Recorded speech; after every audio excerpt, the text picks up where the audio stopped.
하나님 말씀은 사도행전입니다. 사도행전 8장입니다.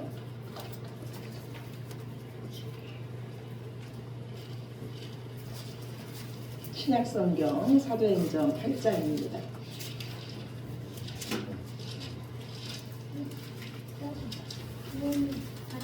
네, 제 성경책으로 199쪽입니다. 신약성경 199쪽. 사도행전 8장 1절부터 우리 8절까지 말씀입니다.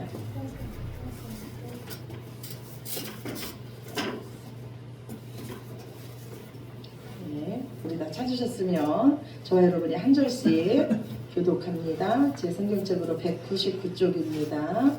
8장 1절부터 8절까지입니다. 사울은 그가 죽임당함을 마땅히 여기더라. 그날에 에루살렘에 있는 교회에 큰 박해가 있어 사도 외에는 다 유대와 사마리아 모든 땅으로 흩어지니라. 경건한 사람들이 스데반을 장사하고 위하여 크게 울더라. 사울이 교회를 전멸할세 각 집에 들어가 남녀를 끌어다가 옥에 넘기니라. 그 흩어진 사람들이 두루다니며 복음의 말씀을 들을세. 빌립이 사마리아 성에 내려가 그리스도를 백성에게 전파하니 무리가 빌립의 말도 듣고 해마는 뜻도 보고 한 마음으로 그가 하는 말을 따르더라.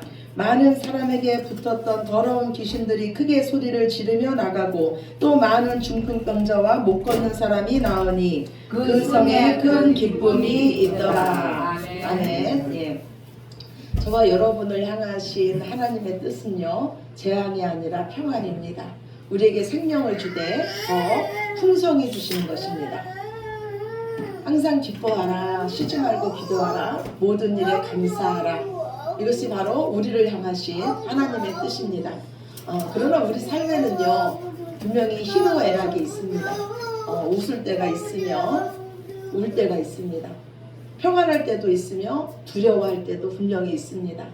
하나님에 대한 믿음만 붙잡고 살기에는 순간순간 너무나 힘든 것이 많은 것이 사실입니다. 그런데 거꾸로 생각해 보면요, 우리가 무슨 일을 당했을 때 하나님 외에 다른 것이 생각난다는 것은 아직 하나님 외에 다른 것이 의지할 것이 있다는 것입니다. 정말로 생명의 위협 앞에서 누구나 생명의 주인 대신 하나님을 의지하게 될 것입니다. 오늘요, 이 초대교회 성도들의 믿음을 보면요, 정말 대단한 것 같아요. 정부로부터, 나라로부터 더 이상 모이지 말라, 예수 이름으로는 전하지 말라, 이런 엄포가 내려졌어요. 잘못하면 생명까지도 위협받을 수 있다, 무서운 명령이었습니다. 그런데 사도들이 아닌 집사들이 복음을 전합니다. 물론 사도들도 전해요. 평신도들이 다 복음을 전합니다. 온 교회가 복음을 전하고 있는 거예요. 그런데 드디어 일이 터졌습니다. 스데반 집사가 복음을 전하다가 돌에 맞아 죽임을 당한 거예요. 이 일을 계기로 해서 교회에는 큰 환란이 왔습니다. 유대교회 입장에서 본다면요, 이제 막 교회가 시작되고 있어요. 복음이 전파되고 있습니다. 이때 이 불이 더 커지기 전에, 교회가 더 확장되기 전에 교회의 불을 꺼트려야 되겠다는 이런 생각을 한 것 같습니다. 교회를 이 땅에서 완전히 없애버리고자 예수 믿는 사람들을 잡아다가 옥에 가두기 시작했습니다. 그래서 이 일로 인해서요, 에루살렘에 있는 이 교회를 지켜야 하는 이 사도들만 남겨두고 모든 성도들은 다 뿔뿔이 흩어지게 됩니다. 겉으로 보기에는 어떻습니까? 교회가 패한 것 같습니다. 더 이상 앞이 보이지 않아요. 예수님을 믿는다는 이유로 많은 성도들이 본토 친척 아비집을 떠나야 했습니다. 그들의 생계를 뒤로 하고 먼 곳으로 떠나야 했어요. 그런데요, 영적으로 보면 이들이 가는 길은요, 믿음의 조상 아브라함이 갔던 그 길을 걷고 있는 것입니다. 하나님의 계획 속에 이들이 있었고 하나님이 함께 하시는 길을 지금 이들이 걷고 있었어요. 하나님은 아브라함을 부르시고 아브라함에게 약속하시기를 내가 너에게 복주고 반드시 복줄 거라고 약속하셨어요. 너를 축복하는 자를 내가 축복하고 너를 저주하는 자를 내가 저주할 것이라고 말씀하셨습니다. 즉 하나님께서 아브라함과 영원토록 함께하며 영원히 아브라함의 편을 들어주시겠다는 거예요. 그런데 지금 이 아브라함의 길을 걷는 초대교회 성도들에게 하나님은 같은 약속을 하는 거예요. 예수님도 말씀하시기를 나와 복음을 위해서 집이나 전토나 아내나 형제를 뒤로 하는 자는 이 땅에서도 100배의 복을 받고 영생을 받지 못할 자가 없다고 하였습니다. 이들은요 먼저 스데반 집사의 장례를 치릅니다. 큰 울음으로 스데반의 그 죽음을 슬퍼합니다. 이들이 큰 소리로 울었다는 건요 우리도 예수님을 믿는 자라는 표시입니다. 우리도 스데반처럼 예수 그리스도의 복음을 위해서 목숨을 바치겠다는 결단의 울음이었습니다. 지금 스데반이 방역자로 죽임을 당했는데 나도 스데반과 같은 편이라고 큰 소리로 웃는 겁니다. 핍박으로 인해서요 교회가 흩어졌습니다. 그러나 복음의 불씨는 꺼지지 않았어요. 불을 흩으면 이 불이 꺼질 줄 알았는데 그 흩은 불이 그 사방에 흩어져서 불씨가 된 줄로 믿으시기 바랍니다. 핍박으로 인해서 흩어진 그들은요 두루 다니면서 예수 그리스도의 복음을 전합니다. 하나님은 이들과 함께 하셨고요 이들의 말씀에 힘을 실어 주셨습니다. 표적으로 힘을 실어 주셨어요. 교회가 무엇입니까? 모이면 기도하고 모이면 하나님께 예배하고 흩어지면 전도하는 것이 바로 교회입니다. 그리고 교회가 누굽니까? 유대인들은요 눈에 보이는 교회를 흩으면 교회가 없어지면 끝이라고 생각했습니다. 그러나 교회는 성령 받은 바로 성도가 교회인 줄로 믿습니다. 아멘. 이들이 가는 곳마다 복음이 전해짐으로써 교회가 세워졌습니다. 예수님은 제자들에게 너희는 온 천하에 다니며 만민에게 복음을 전파하라고 명령하셨습니다. 또한 에루살렘으로부터 시작된 복음이 이제 온 유대와 사마리아와 땅끝까지 이르게 될 것인데 이 일에 바로 너희가 증인이 될 것이라고 말씀했습니다. 즉 하나님은 지금이요 이 교회의 핍박을 통해서 하나님의 뜻을 이루고 계신 겁니다. 근데 하나님은요 이 일에 사도들을 사용한 것이 아니었습니다. 이 일에 성도들을 사용하셨다는 것에 주목하시기 바랍니다. 빌립 집사가요 사마리아 땅으로 갑니다. 그리고 그곳에서 예수 그리스도에 대한 복음을 전합니다. 하나님은 빌립 집사의 이 복음의 말씀에 확실하게 표적으로 함께 해주십니다. 더러운 귀신이 나가고 중풍병자가 일어나며 못 걷는 자가 걷습니다. 사마리아 땅이 어떤 땅입니까? 유대 사람들이요 사람 취급도 하지 않는 사람들이 살던 땅이 바로 이 사마리아 땅입니다. 그래서요 유대에서 그 북쪽에 있는 갈릴리 지역으로 가려면 그 중간에 있는 사마리아 땅을 통과해서 가는 것이 직통길입니다. 그런데 유대 사람들은요 이 사마리아 땅을 밟기조차도 싫어했습니다. 그래서 이 우회해갖고 삥 돌아서 이 갈릴리 지역을 가곤 했습니다. 이렇게 된 일의 그 배경은 이렇습니다. 이스라엘 나라는요 우리나라처럼 남북으로 갈라져 있었습니다.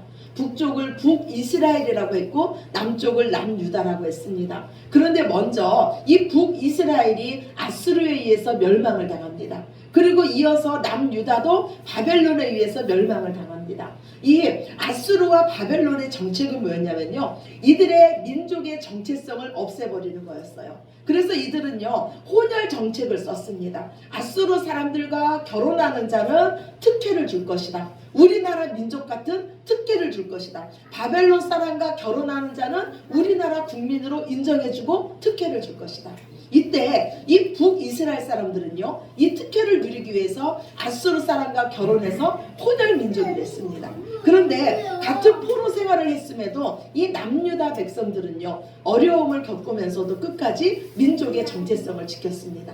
그리고 드디어 해방이 됐습니다. 이제 상황은 역전됐습니다. 아수르나 바벨론의 특혜를 누리던 자들은 이제 매국노가 된 것입니다. 그리고 이때부터 이 남유다 사람들은요 북이스라엘 사람들을 같은 민족 취급을 하지 않았습니다. 오히려 개돼지 취급을 했어요. 그리고 이들을 사마리아인이라고 부른 것입니다.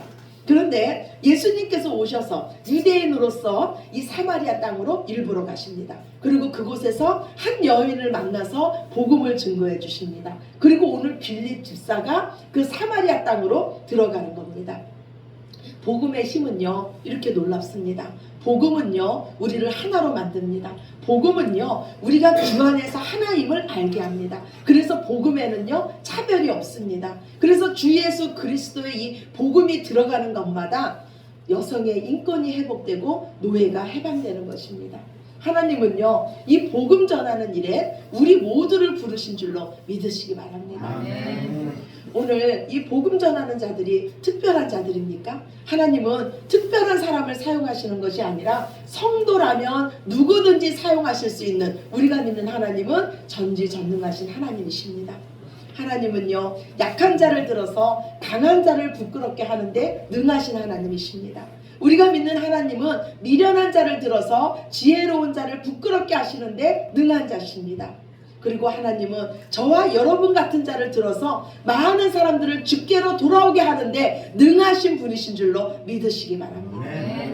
하나님께서 저와 여러분을 사용하지 못하는 이유는요 우리가 너무 약해서가 아니라 우리가 너무 강해서입니다. 하나님은요 모세를요 80세에 부르셨어요. 모세가 40세 때에 애굽의 왕자였습니다. 지혜와 애굽의 언변이 능했어요. 그리고 그 힘이 얼마나 강했는지 한 사람 정도는 그 손으로 능히 죽일 수 있었습니다. 애국심이 불타올랐어요. 그런데 이때 하나님은 모세를 사용하지 않으셨습니다. 오히려 모세가 80세 됐을 때, 이제 아무것도 할 수 없을 때, 모든 것이 포기됐을 때, 이제 새로운 일을 시작할 엄두도 못 냈을 때 하나님은 모세를 부르셔서 민족의 위대한 지도자로 세우신 줄로 믿으시기 바랍니다. 야곱도 마찬가지입니다. 야곱이 자기 힘과 자기 꾀로 하나님의 축복마저 빼앗으려고 할 때 하나님은 야곱을 사용하지 않았습니다. 자기 힘과 자기 꾀가 있을 때 야곱을 사용하지 않았어요. 오히려 삼촌 라반 집으로 보내서 연단받게 했습니다. 그리고 압복 강가에서 야곱의 한도뼈를 치십니다. 이제 야곱이 절름발이가 됐어요. 지팡이가 없으면 한 걸음도 걸을 수 없는 인생이 됐습니다. 그리고 그때 하나님은 이 야곱의 이름을 이스라엘로 바꿔주십니다. 이제까지 자기 힘으로 살았던 야곱을 하나님이 가라고 하면 가고 하나님이 멈추라고 하면 멈추는 진짜 하나님의 백성을 만드시고 사용하십니다. 우리 하나님께는요 불가능이 없으십니다. 오늘 스데반 집사는요 복음 전하다가 순교를 당합니다. 그러나 그 얼굴은 해같이 빛났습니다. 또한 빌립 집사도 사마리 땅에 들어가서 복음을 전하는데 그곳에서 예수님이 행하시던 이적과 표적으로 통해서 많은 사람이 주께로 돌아오게 됩니다. 우리는요 하나님 손에 붙들린 지팡이에 불과합니다. 예전에요 우리 아이들이 어렸을 때 갖고 놀던 장난감이 있었어요. 그 장난감은 지팡이였습니다. 그런데 그 지팡이는요 가만히 땅에 두면 움직이질 않는데 사람이 잡으면 막 흔들리면서 움직이는 거예요. 살아있는 지팡이였어요. 이 지팡이는요 어린 아이들의 장난감으로는 사용될지는 몰라도 정말 지팡이가 필요한 자에게는 사용되지 못할 겁니다. 우리도 마찬가지예요. 우리가 살아있으면, 우리가 너무 강하면 하나님은 기다리십니다. 우리가 약해질 때까지 기다리세요. 우리가 오직 하나님만 의지하는 인생이 될 때까지 하나님은 기다리십니다. 이 초대교회의 약함은 무엇이었습니까? 초대교회의 약함은요 큰 핍박이었어요. 이것으로 초대교회는요 큰 울음이 있었습니다. 그러나 하나님은 이 울음을 큰 기쁨으로 바꾸신 줄로 믿으시기 바랍니다. 저는 성도의 삶이요 이와 같다고 생각해요. 우리는요 핍박을 통해서요 내가 하나님의 자녀임을 더 확인하는 겁니다. 내가 오직 의지할 분은 하나님밖에 없다는 것을 더 확인하는 거예요. 약할수록 강한 주님을 더 의지하는 것이 성도의 삶입니다. 그래서 결코 우리는 망하지 않습니다. 왜냐하면 바로 우리가 하나님의 교회이기 때문입니다. 우리가 가는 곳에는요 큰 기쁨이 있습니다. 우리가 전하는 복음으로 귀신이 떠나가고 하나님 나라가 임할 것입니다. 많은 사람들이 살기 어렵다고 합니다. 점점 살기가 어려워진다고 말합니다. 지금 우리가 사는 시대는요 기쁜 소식을 듣기 어려운 시대예요. 굿뉴스가 없는 시대입니다. 그런데 정말 이 기쁜 소식을 누가 갖고 있는지 아십니까? 바로 저와 여러분이 갖고 있습니다. 예수님 안에는요 지혜와 희락과 기쁨과 능력과 구원이 있습니다. 예수님 안에는 존귀함과 생명과 행복이 있습니다. 우리가 믿는 하나님은요 역전에 능하신 하나님이세요. 우리가 믿는 하나님은 기적이 상식이신 하나님이십니다. 오늘 주보 뒤에 첫 번째 말씀 우리 봅시다. 이사야서 61장 1절에서 3절 말씀입니다. 우리 주보 뒤에 있습니다. 주보 우리 현민이 성도 주보를 갖다 주세요. 주보.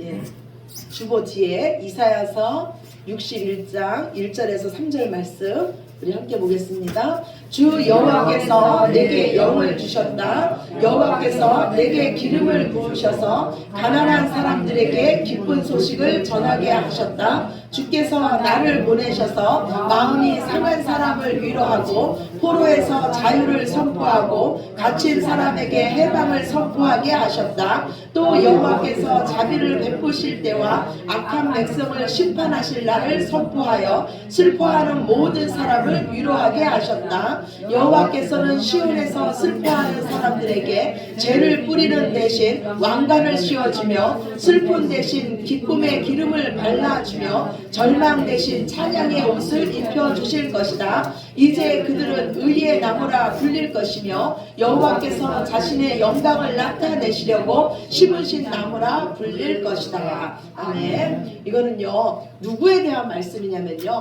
먼저는 예수님에 대한 말씀이에요. 하나님께서 예수님에게 성령을 기름 붓듯 부으셔서 예수님께서 우리에게 참 기쁜 소식을 전해주셨어요. 그거는 포로된 우리를 자유케 한 거예요.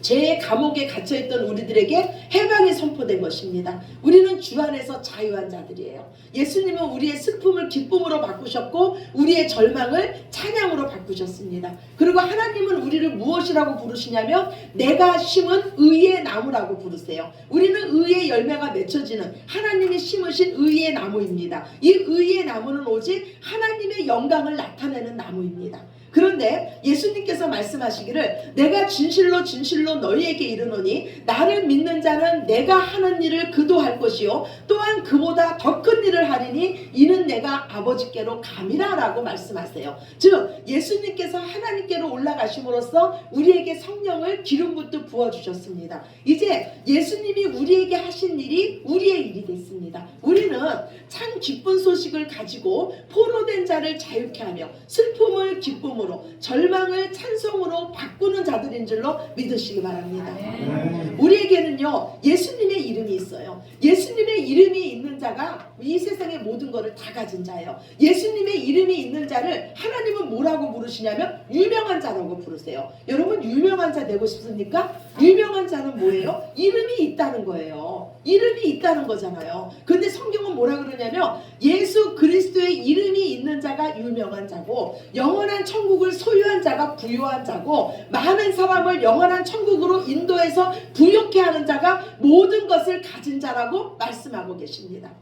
교회를 핍박함으로써요 겉으로 보기에는 유대교가 승리한 것 같았어요. 그러나 그 결과 복음은 땅끝까지 전파됐습니다. 그 복음이 전파되는 곳마다 기쁨이 충만했습니다. 이제 이 일이 저와 여러분이 할 일인 줄 우리가 사명인 줄로 믿으시기 바랍니다. 아멘. 우리의 모든 것 되시고 우리의 자랑 되시는 그 예수님의 증인이 됐다는 것에 여러분 큰 자부심을 가지시고 복음으로 세상에 기쁨을 전하시는 저와 여러분이 되시기를 영원히 우리와 함께 하시는 예수님의 이름으로 축원합니다. 아멘. 우리 기도합시다. 사랑의 하나님 감사합니다. 우리가 약하기 때문에 하나님께서 우리를 귀히 보시고 우리 안에 우리 성전 삼아 주시며 우리와 함께 하시며 우리를 사명자로 세워주셨으니 감사합니다. 기쁜 소식을 전하라고 우리를 불러주셨으니 감사합니다. 주님 예수 그리스도의 힘을 의지하여서 날마다 우리가 복음 전하게 하시며 우리의 삶의 일터에서 복음 증거자로 살게 하시고 그리하여서 우리가 가는 곳마다 교회가 개척되게 하여 주시옵소서. 한 사람 한 사람이 다 교회로 세워지게 하여 주시옵소서. 초대교회의 그 뜨거운 불이 우리 교회에 임하게 하여 주셔서 우리도 예배자요 전도자로 설 수 있도록 주님 우리를 강하게 붙잡아 주시옵소서. 모든 영광 아버지께 올려드리며 사랑이 많으신 예수님 이름으로 기도드렸습니다. 아멘. 아멘.